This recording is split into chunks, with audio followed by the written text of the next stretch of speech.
TCC 1284 God is a loving Father. TCC 1284 Dieu est Père aimant.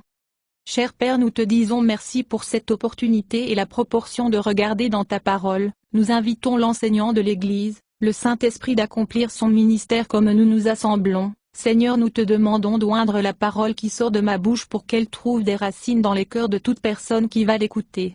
Père, je te prie pour l'illumination, la révélation, la compréhension dans la pensée de tous ceux qui vont l'écouter. Seigneur, je te remercie de m'avoir fait ministre du Nouveau Testament et je te dis merci pour le succès de ce message du fait que le Saint-Esprit est l'enseignant. Merci Seigneur, cela ne dépend pas de moi mais tout dépend de toi, et tu es fidèle. Nous te donnons la louange et te rendons grâce dans le nom de ton Fils Jésus-Christ. Amen. Gloire à Dieu. Nous avons commencé une série sur la façon dont Jésus veut que nous vivions, selon des témoins oculaires, les hommes qui marchaient avec Jésus et a enregistré ses paroles et ses actions dans le Nouveau Testament. Nous avons plus à dire ce soir. Les évangiles du Nouveau Testament nous disent que Jésus a appelé des hommes et des femmes à le suivre. Poursuivre Jésus signifie chercher à être comme lui, à le copier, à l'imiter. Matthieu 4 verset 19. Matthieu 8 verset 22. Matthieu 19 verset 21. Etc. Pour apprécier ce que cela signifie, nous devons comprendre qui est Jésus et pourquoi il est venu dans ce monde. Jésus est Dieu, la deuxième personne de la Trinité, devenu pleinement homme, sans cesser d'être pleinement Dieu. Il y a 2 millénaires, Dieu le Fils, Jésus, s'incarna, ou prit une pleine nature humaine et naquit dans ce monde. C'est un mystère au-delà de notre compréhension. Timothée 3 verset 16. Jésus a pris une nature humaine afin qu'il puisse mourir en sacrifice pour le péché et ouvrir la voie à l'humanité coupable doit être restaurée à Dieu par la foi en lui. Hébreux 2 versets 14 et 15. Pierre 3 verset 18. Lorsqu'un homme ou une femme reconnaît Jésus comme Sauveur et Seigneur, Dieu peut pardonner le péché de cette personne, sur la base de la croix. Dieu habite ensuite cette personne par son esprit et la rend sienne fils ou fille littéral, par une nouvelle naissance. Jean 1 verset 12 et 13. Jésus, dans son humanité, est le modèle de la famille de Dieu. Pendant qu'il était sur terre, Jésus nous a montré ce que les fils et filles de Dieu ressemblent. Romains 8 verset 29 Car Dieu, dans sa prescience, les a choisis porter la ressemblance familiale de son Fils, J.B. Phillips. Lorsqu'une personne croit en Jésus et est habitée par l'Esprit de Dieu, un processus de transformation commence à nous rendre progressivement à ce que nous sommes censés être fils et filles de Dieu qui sont comme Jésus dans le caractère et le comportement. Dans le contexte de l'appel des hommes et des femmes à le suivre et à chercher à être comme lui, Jésus a dit qu'il est doux et humble, et que ses disciples doivent être doux et humbles. Matthieu 11 verset 29. Celui qui est humble se voit serviteur de Dieu et serviteur de l'homme. Celui qui est doux contrôle sa colère et traite les autres comme il veut être traité. Pour suivre l'exemple de Jésus dans l'humilité et la douceur, nous devons exposer et traiter avec l'égoïsme et orgueil, cette tendance en nous à exalter le moi et à mettre le moi en premier. Jésus a appelé cela le moi reniant. Matthieu 16 verset 24. Nous sommes tous nés avec une corruption héritée d'Adam qui nous incline à l'égoïsme et orgueil, Ésaïe 53 verset 6. La plupart des chrétiens sincères se rendent compte que ni l'égoïsme ni l'orgueil ne sont bons. Le problème est que l'égoïsme et la fierté peuvent être difficiles à reconnaître en nous-mêmes. La plupart du temps, l'orgueil et l'égoïsme s'expriment non pas tant par ce que nous faisons, mais par pourquoi nous le faisons, par les motifs et les attitudes derrière nos actions. B. Nous pouvons faire quelque chose de bien et de droit, comme prier ou donner, mais notre motif est égoïste et orgueilleux pour obtenir des éloges ou de la reconnaissance pour nous-mêmes. Matthieu 6 versets 1 à 4. Matthieu 6 versets 5 à 6. Nous devons examiner honnêtement pourquoi nous faisons et disons des choses. Est-ce pour nous élever et nous faire look good? Est-ce pour nous élever et abaisser quelqu'un d'autre? C'est tout l'égoïsme et la fierté. Dans les 2 dernières leçons, nous avons examiné certains indicateurs d'égoïsme et de fierté pour nous aider à repérer ces traits dans nous-mêmes et nous avons plusieurs autres leçons comme celles qu'il reste à faire. Ces leçons sont difficiles à entendre parce qu'elles exposent des choses laides en nous tous, puisque nous avons tous de la fierté et l'égoïsme. Et ces traits ne disparaissent pas automatiquement lorsque nous décidons de suivre Jésus. L'égoïsme et l'orgueil doivent être exposés et traités et cela peut être douloureux. Mais c'est une partie nécessaire du processus de croissance à l'image du Christ. Il est facile pour un chrétien sincère qui entend ces leçons de se sentir condamné, accablés et désespérés d'eux-mêmes parce que la norme pour notre comportement semble incroyablement élevée, être comme Jésus dans son caractère et son comportement. Et nous sommes bien conscients de nos nombreuses lacunes. C'est pourquoi il est si important que nous considérions cette information en termes de vue d'ensemble, pourquoi Dieu nous a créés et ce qu'il travaille à accomplir dans nos vies en ce moment. Le salut consiste à restaurer la nature humaine par la puissance de Dieu afin que nous puissions être revenus à notre but créé. Dieu Tout-Puissant nous a créés pour être des fils et des filles, qui vivent dans une relation amoureuse avec lui, et lui sont pleinement agréables de toutes les manières. Nous avons été créés pour vivre dans la soumission volontaire et l'obéissance à Dieu, en tant que fils et filles qui sont comme Jésus dans le caractère et le comportement. Le salut est un retour à la normale, un retour à ce que nous avons été créés pour être, ce que nous sommes censés être. Suivre Jésus ne signifie pas, plus de choses que je dois faire, plus de règles que je dois respecter, plus de cerceaux que j'ai pour sauter à travers.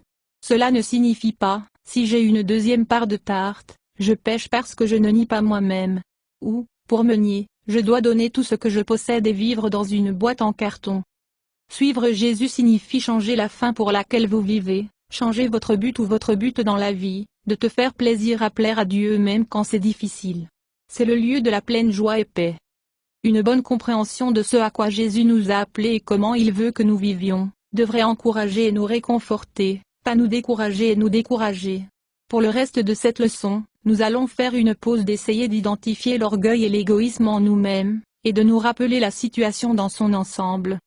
Voici la grande image. Les hommes et les femmes sont perdus dans le péché et perdus dans leur but créé être irréprochables, saints fils et filles de Dieu. Jésus est venu sur terre, au nom de Dieu le Père, pour chercher et sauver les perdus. À un moment donné, alors que Jésus était à Jéricho, il rencontra un publicain nommé Zachée. Les publicains étaient juifs qui collectaient des impôts pour le gouvernement romain. Ils étaient méprisés par leurs frères juifs pour cela. Jésus dit à Zachée qu'il allait dîner avec lui dans sa maison ce jour-là, ce qui grandement mécontent des foules qui étaient venues voir Jésus. En réponse, Jésus dit, « Moi, le Fils de l'homme, j'ai viens chercher et sauver ceux comme lui, Zachée, qui sont perdus. » Luc 19 verset 10, Bible du Semeur. À une autre occasion, lorsque les chefs religieux ont critiqué Jésus pour avoir mangé avec des publicains et des pécheurs, il leur a répondu en racontant une parabole sur un fils perdu, le fils prodigue. Luc 15 versets 11 à 32. Le fils d'un homme riche a pris son héritage, a quitté la maison de son père, a déménagé dans un pays lointain, et a dépensé son héritage pour une vie de pécheur. Réduit à vivre dans une porcherie en temps de famine, le fils a finalement repris ses esprits et est retourné chez son père. Bien que l'histoire soit connue comme la parabole du fils, elle est en fait sur le père, puisqu'il décrit la réponse du père au fils. Lorsque le fils est rentré, son père a été ému avec compassion, a accueilli son fils, l'a purifié et restauré et a célébré son retour. L'une des principales choses que Jésus a faites pendant ses 3 ans de ministère avant sa crucifixion, était de présenter Dieu comme un père aimant qui aime ses enfants.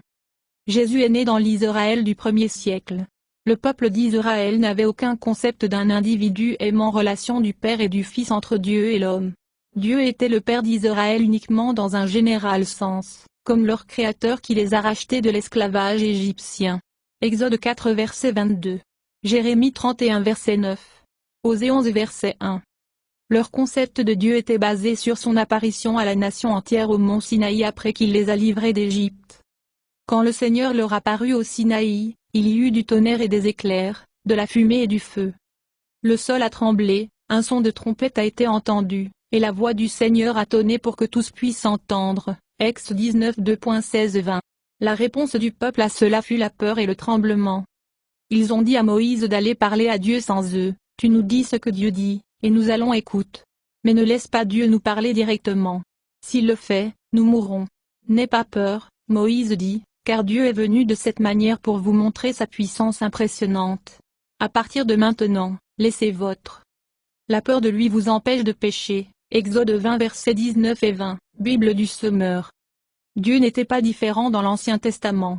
Son but était de se montrer comme l'unique, Dieu Tout-Puissant, à un monde rempli d'adorateurs d'idoles. Dieu mettait l'accent sur certains aspects de son caractère afin de travailler des concepts importants dans la conscience humaine. En préparation à la venue de Jésus, le Seigneur est saint et séparé de tout mal.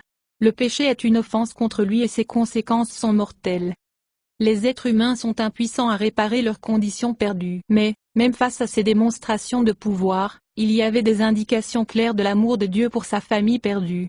Quand Israël a finalement atteint Canaan après leur délivrance d'Égypte, Moïse leur a rappelé, « Vous avez vu comment le Seigneur, votre Dieu, a pris soin de vous encore et encore ici dans le désert, tout comme un père prend soin de son enfant. » Deutéronome 1 verset 31, Bible du Semeur. À travers les siècles, Dieu s'est progressivement révélé lui-même et son plan pour une famille jusqu'à ce que Jésus est né dans ce monde. Jésus est la révélation la plus complète de Dieu de lui-même et de son plan. Hébreux 1 verset 1 à 3. Il y a longtemps, Dieu a parlé de nombreuses fois et de nombreuses façons à nos ancêtres par le biais des prophètes. Mais maintenant dans ces derniers jours, il nous a parlé à travers son Fils. Le Fils réfléchit la propre gloire de Dieu, et tout en lui représente exactement Dieu. Bible du Semeur. Lorsqu'un des apôtres de Jésus lui a demandé de leur montrer le Père, Jésus a dit, « Quiconque a vu moi a vu le Père. Les mots que je dis ne sont pas les miens, mais mon Père qui vit en moi fait son œuvre à travers moi. » Jean 14 versets 9 à 10, Bible du Semeur. Jésus a révélé Dieu le Père à ses disciples à travers ses actions et à travers ses enseignements. Le sermon sur la montagne a été prononcé tôt dans le ministère de Jésus, Matthieu 5 à 7. Il nous donne un bon échantillon de ce que Jésus a enseigné alors qu'il voyageait à travers la terre d'Israël pendant son ministère de plus de 3 ans. Dans le sermon, Jésus a introduit le concept de Dieu Tout-Puissant comme un bon Père qui est meilleur que le meilleur Père terrestre. Jésus a fait référence à Dieu le Père 17 fois dans son sermon, et 16 de ce fois que Jésus l'a appelé votre Père. C'était un concept révolutionnaire pour les Juifs du 1er siècle. Jésus a enseigné à ses disciples, quand vous priez votre Père céleste, il vous écoute et vous répondra toi. Il sait ce dont tu as besoin avant que tu demandes. Matthieu 6 versets 5 à 8.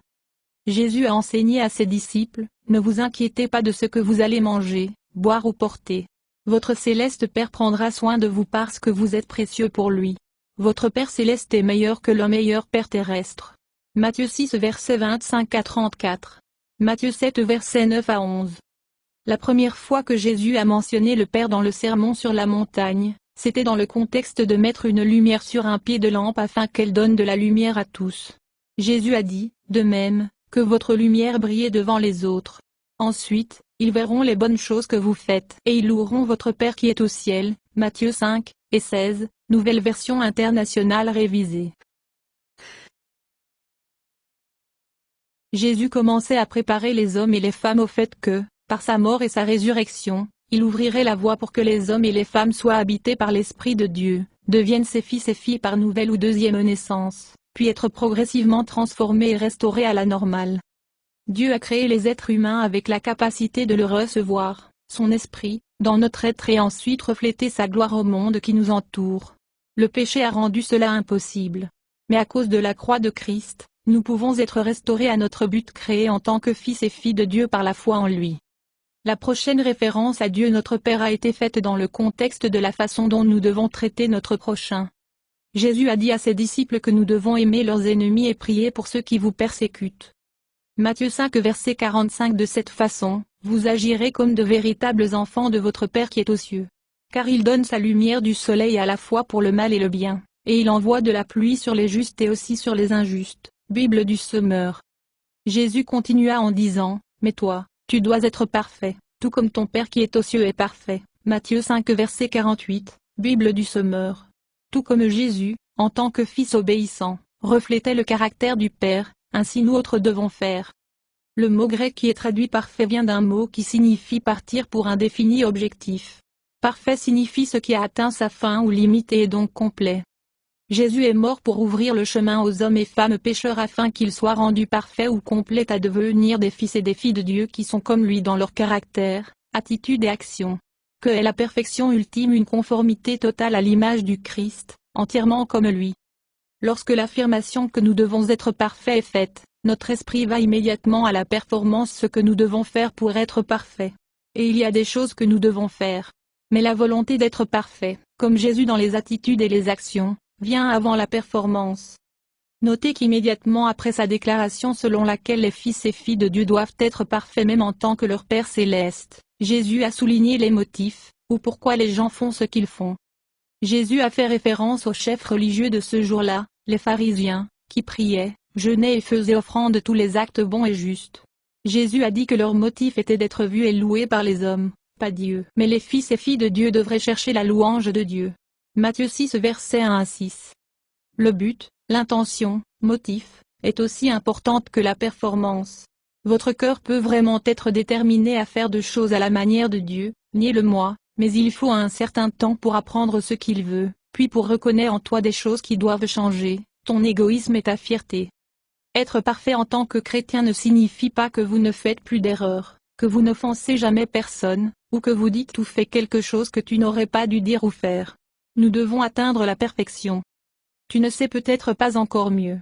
Tu peux toujours avoir de mauvaises manières qui doivent être annulées. Nous tous avons la corruption, très non chrétien ou égoïste, dans notre personnalité qui doit changer.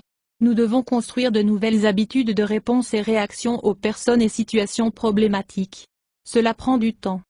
Et, tout comme les pharisiens faisaient ce qui est juste pour de mauvaises raisons, nous pouvons faire ce qui ne l'est pas pour la bonne raison parce que nous ne savons pas encore mieux. Dieu voit les cœurs. Acte 23 versets 1 à 5. Personne ne s'attend à ce qu'un enfant de 5 ans agisse comme un enfant de 20 ans.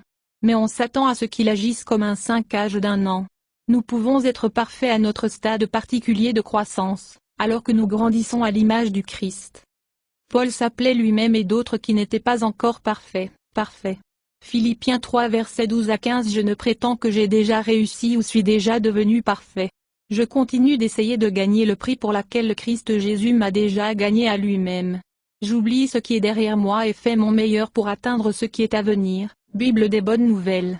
Laissez-nous donc, autant que de personnes sont parfaites, avoir cette attitude. Quelle attitude? Pour devenir plus semblable au Christ dans mes motifs et mes actions.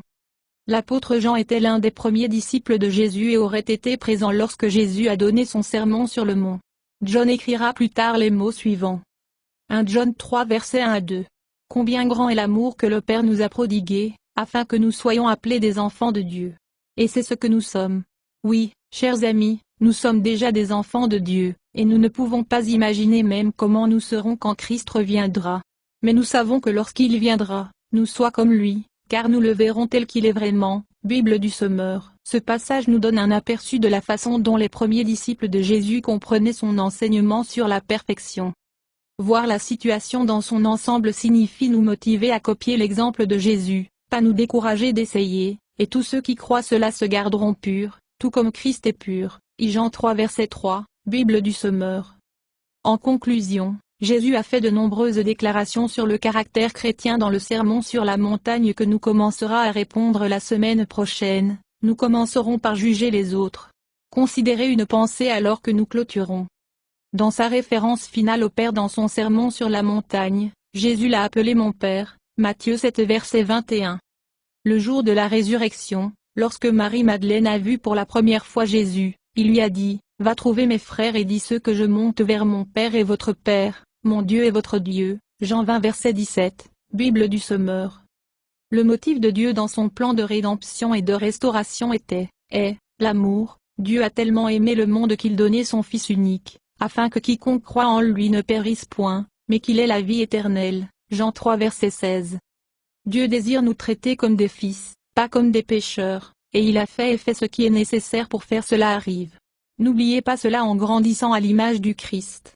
Et ne perdez pas de vue la situation dans son ensemble.